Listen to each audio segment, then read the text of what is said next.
Hello friends, ഇന്ന് നമ്മൾ നോക്കുന്നത് അതായത് MPPT സെപ്പറേറ്റ് സോളാറിൻ്റെ അതായത് സോളാർ ഇൻവെർട്ടർ നമ്മൾ കൊടുക്കുന്ന MPPT സെപ്പറേറ്റ് വെച്ച് കണക്ഷൻ ചെയ്യുന്ന സമയത്ത് എങ്ങനെയാണ് ഓട്ടോ സെലക്ട് ആയിട്ട് അതായത് ബാറ്ററി ഫുള്ളാവുന്ന സമയത്ത് എങ്ങനെയാണ് സോളാറിലേക്ക് കൺവേർട്ട് ചെയ്ത് മാറുന്ന ഡീറ്റെയിൽസാണ് നമ്മൾ ഇന്ന് ഉൾപ്പെടുത്തിയിരിക്കുന്നത്. അപ്പോൾ നിങ്ങൾ കാണുന്ന പോലെ തന്നെ 12 to 24 വോൾട്ടാണ് 26 ആംപിയർ സപ്പോർട്ട് ചെയ്യുന്ന MPPT ആണ് കൊടുത്തിരിക്കുന്നത്.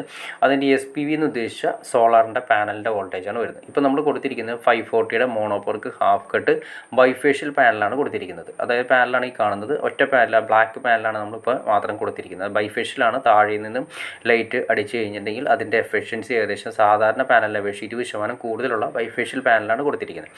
അതിൽ നിന്ന് വന്നിരിക്കുന്ന ഔട്ടാണ് നമ്മൾ ഈ പറയുന്നത്. ഏറ്റവും ആദ്യം നമ്മൾ കൊടുക്കേണ്ടത് നമ്മൾ MPPTയിലേക്ക് പാനലിൽ നിന്ന് കണ്ടോ, ആ പാനലിൽ നിന്ന് വന്നിരിക്കുന്ന 2 വയറാണ് കൊടുത്തിരിക്കുന്നത്. നല്ല ഗേജുള്ള വയറാണ്, പ്ലസും മൈനസും കൊടുത്തു. പിന്നെ അതുപോലെ തന്നെ ബാറ്ററിയിലേക്കാണ് അടുത്ത സെക്ഷൻ വരുന്നത്.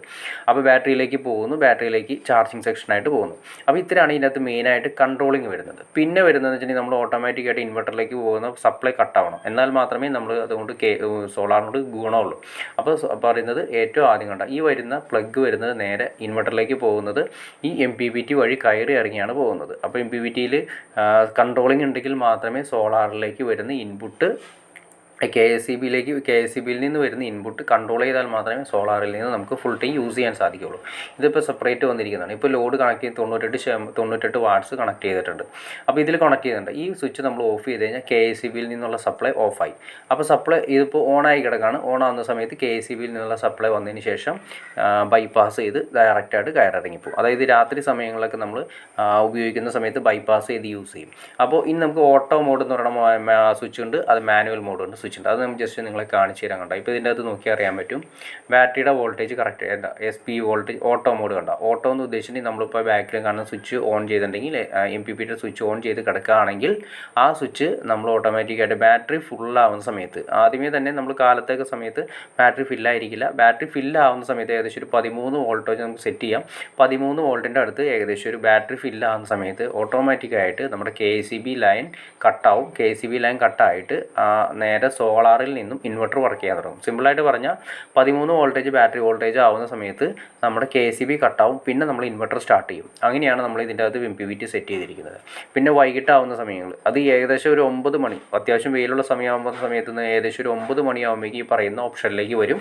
അതായത് ഒരു 13 വോൾട്ട് ആ റേഞ്ചിലേക്കൊക്കെ ബാറ്ററി ചാർജിങ് സെക്ഷൻ വന്ന് നിൽക്കും. അപ്പോൾ ആ 9 മണിയാകുമ്പോൾ ഓട്ടോമാറ്റിക്കായിട്ട് കൺവേർട്ടായിട്ട് നേരെ ഇൻവെർട്ടർ വർക്ക് ചെയ്യാൻ തുടങ്ങും. KSEB കട്ടായി മാറും. അത് അപ്പോൾ ഈ KSEB കട്ടായി മാറുന്ന ഉദ്ദേശിച്ച് കറണ്ട് പോകുന്നതിന് തുല്യമായിട്ട്. പിന്നെ വൈകിട്ട് വരെ ത്രൂ ഔട്ട് ഇൻവെർട്ടറിലായിരിക്കും വർക്ക് ചെയ്യുന്നത്. നമ്മുടെ ലൈറ്റും കാര്യങ്ങളെല്ലാം തന്നെ നമ്മൾ കൊടുത്തിരിക്കുന്ന ഇൻവെർട്ടർ സെക്ഷനിൽ കൊടുത്തിരിക്കുന്ന എല്ലാം ത്രൂ ഔട്ട് വർക്ക് ചെയ്യും.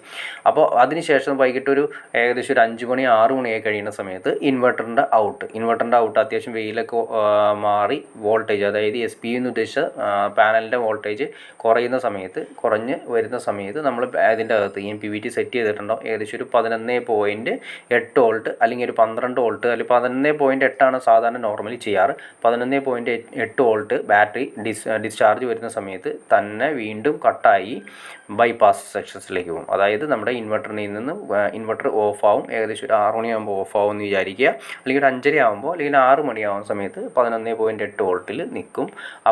അപ്പോൾ പിന്നീട് വരുന്ന സെക്ഷൻ നമ്മുടെ ഇൻവെർട്ടർ ഓഫാവും. ഇൻവെർട്ടറിൻ്റെ സെക്ഷനിൽ അതായത് ഇൻവെർട്ടർ സെക്ഷനിലേക്ക് വരുന്ന KSEBയുടെ ലൈൻ ഓട്ടോ ആയിട്ട് സെലക്ട് ആയിട്ട് ഓൺ ആവും. അപ്പോൾ ഇത് ആ സ്വിച്ച് നമ്മൾ ഓണാക്കി ഇട്ടാൽ മതി. അപ്പോൾ ഓണായി കിടക്കുമ്പോൾ അത് സെലക്ട് ആയി കഴിയുമ്പോൾ പിന്നെ നമ്മൾ KSEBയിൽ ബൈപ്പാസ് ചെയ്താണ് പോകുന്നത്.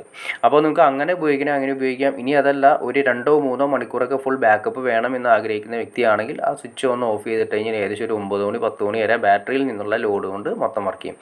പിന്നെ ഒരു പ്രശ്നമുണ്ട്, കാരണം വേറെ ഒന്നുമില്ല, ഈ സമയത്ത് നമ്മൾ അതായത് ഫുൾ ഡിസ്ചാർജ് ചെയ്ത് ബാറ്ററി യൂസ് ചെയ്ത് കഴിഞ്ഞിട്ടുണ്ടെങ്കിൽ നമ്മളിപ്പോൾ രാത്രി അത്യാവശ്യം ഒരു കറണ്ട് പോവുകയോ കാര്യങ്ങളൊക്കെ ചെയ്തിട്ടുണ്ടെങ്കിൽ ബാക്കപ്പ് ഉണ്ടാവില്ല. അപ്പോൾ അതിനേക്കാൾ നല്ലത് ഇങ്ങനെ യൂസ് ചെയ്യുന്നതാണ് ഏറ്റവും നല്ലത്. ഞാനൊക്കെ യൂസ് ചെയ്യുന്നത് ഇങ്ങനെയാണ്. കാലത്ത് ഫുൾ ടൈം ഏകദേശം ഒരു 9 മണി തൊട്ട് ഫുള്ളായിട്ട് ഏകദേശം ഒരു 8-6 മണി വരെ നമ്മുടെ ഫുൾ വർക്കും കാര്യങ്ങളൊക്കെ സോളാറിൽ വർക്ക് ചെയ്യിപ്പിക്കാം. ബാക്കി വരുന്ന സെക്ഷൻ മറ്റ് സാധാരണ KSEB ലഭിക്കും. നമ്മൾ ഫുൾ ഡീറ്റെയിൽ പറയുന്ന സമയത്ത് ഒരു ഫുൾ ലെങ്തി വീഡിയോ, അതുകൊണ്ടാണ് ഞാനിത് ചുരുക്കുന്നത്. അപ്പോൾ നിങ്ങൾക്ക് ഇതിനെക്കുറിച്ച് ഡീറ്റെയിൽ ആയിട്ട് അറിയണമെന്ന് താല്പര്യമുണ്ട്, തീർച്ചയായിട്ടും നിങ്ങൾ കമൻറ്റ് ചെയ്യുക. നിങ്ങൾക്ക് എങ്ങനത്തെ വീഡിയോ ആണ് ഉദ്ദേശിക്കുന്നതെന്ന് ജസ്റ്റ് കമൻറ്റ് ചെയ്യുക. കാരണം വേറെ ഒന്നുമല്ല, നമ്മൾ ഈ MPPTയുടെ കട്ട് ഓഫ്, അതായത് എപ്പോഴാണ് ബാറ്ററി ചാർജ് ആവുന്ന സമയത്ത് കട്ടാവുന്ന സമയം എപ്പോഴാണ്, വൈകിട്ട് എപ്പോഴാണ് തിരിച്ച് മോഡിലേക്ക് വരുന്നത്, ഇതിനെക്കുറിച്ച് ഡീറ്റെയിൽ ആയിട്ട് നിങ്ങൾക്ക് അറിയണമെന്നുണ്ടെങ്കിൽ തീർച്ചയായിട്ടും നിങ്ങൾ കമൻറ്റ് ചെയ്യുക. എന്തൊക്കെ സെക്ഷനിലുള്ള വീഡിയോ വേണ്ടതെന്ന് പറഞ്ഞാൽ കമൻറ്റ് ചെയ്താൽ നമുക്ക് അതിനെക്കുറിച്ച് ഡീറ്റെയിൽ ആയിട്ട് വീഡിയോ ചെയ്യാൻ സാധിക്കും. കാരണം ഈ സോളാറിൻ്റെ പർപ്പസ് എന്ന് പറയുന്നത് പല ആളുകളുടെയും പർപ്പസിൻ്റെ അനുസരിച്ചിട്ട് നമുക്ക് ഈ പറയുന്ന ഡിസ്ചാർജിങ്, ബാറ്ററി ഡിസ്ചാർജിങ്ങിൻ്റെ വോൾട്ടേജ് നമുക്ക് സെറ്റ് ചെയ്യാം. അപ്പോൾ അതൊക്കെ നിങ്ങൾക്ക് അറിയണമെന്നുണ്ടെങ്കിൽ തീർച്ചയായിട്ടും നിങ്ങൾ കമൻറ്റ് ചെയ്യും. അപ്പോൾ ഓക്കെ ഫ്രണ്ട്സ്, നിങ്ങൾക്ക് വീഡിയോ ഇഷ്ടപ്പെടുന്നു വിചാരിക്കുന്നു. ഇനി എന്തെങ്കിലും ഡൗട്ട്സ് കാര്യങ്ങളുണ്ടെങ്കിൽ തീർച്ചയായിട്ടും കമൻറ്റ് ചെയ്യുക. അപ്പോൾ കമൻറ്റ് ചെയ്യുക, അല്ലെങ്കിൽ ലൈക്ക് ചെയ്യുക, ഷെയർ ചെയ്യുക. എന്നാൽ മാത്രമേ നമുക്ക് ഇതിലുള്ള ഇൻഫർമേറ്റീവായ വീഡിയോസ് ചെയ്യാനുള്ളൊരു മോട്ടിവേഷൻ ലഭിക്കുള്ളൂ. തീർച്ചയായിട്ടും ചാനൽ ഒന്ന് സബ്സ്ക്രൈബ് കൂടി ചെയ്തേക്കുക. ഓക്കെ ഫ്രണ്ട്സ്, അടുത്ത വീഡിയോയിൽ കാണുന്നവരെ ഓക്കെ.